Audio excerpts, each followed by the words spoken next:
Fitness for work assessment is the combination of a medical and functional assessment to identify the best person for a role as part of the recruitment process. Typically, a GP will work off a questionnaire. So they'll give the questionnaire to the worker fills that out, then comes into the consult, and the GP will do a brief assessment, and that brief assessment usually looks at blood pressure, respirations and those sorts of things. So the problem with that is it's a very general assessment, and if you're asking people to fill out a questionnaire, it relies on the applicant being honest with their results, and it really doesn't tailor to the role that you're employing them for. Whereas a functional fit for work is tailored and would look at the specific demands of that role.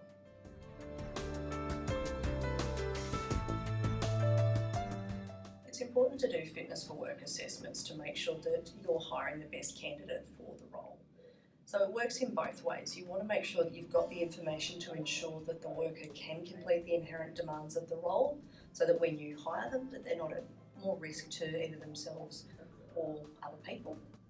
And also conversely, if you're not going to employ the person, that you've got enough information to demonstrate why you're not employing the person.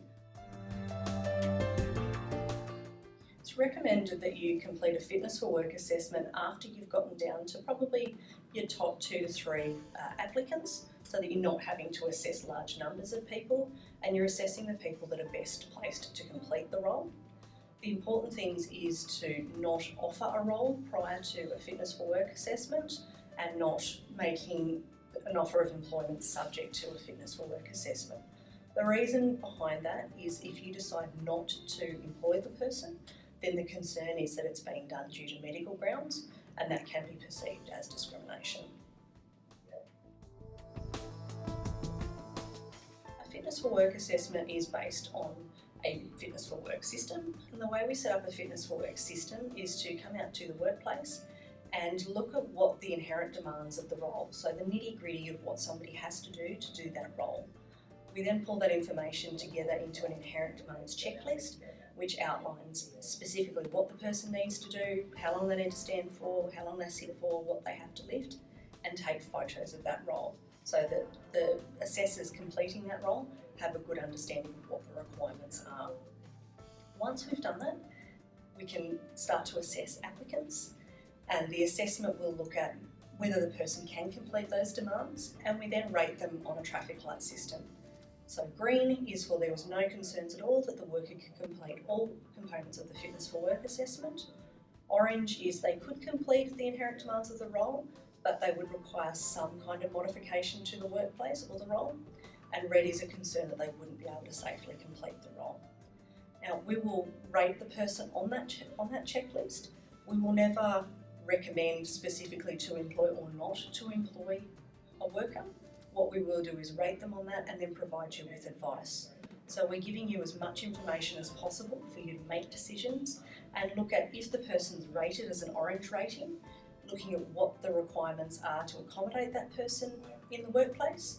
If it's something fairly simple like a more supporting chair for somebody with a back injury or a sit-to-stand desk, that might be something that the workplace can accommodate and would then still be able to employ the person.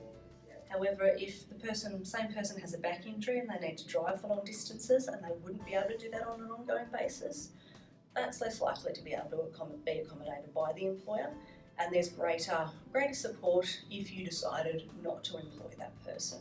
At the end of the day, we're wanting to protect you and provide you with as much information as possible to make good recruitment decisions and make sure you're not inadvertently discriminating against potential applicants. I'd really recommend that any employer complete fitness for work assessments. At the end of the day, it makes sure that you're hiring the right people at the right time. The other way in which the fitness for work assessments can be used is if somebody was to have a workers' comp claim later on in their employment, you can look at what the requirements are of the role, and then that can be used to formulate return to work plans and assist in getting the person back to work. And that works twofold.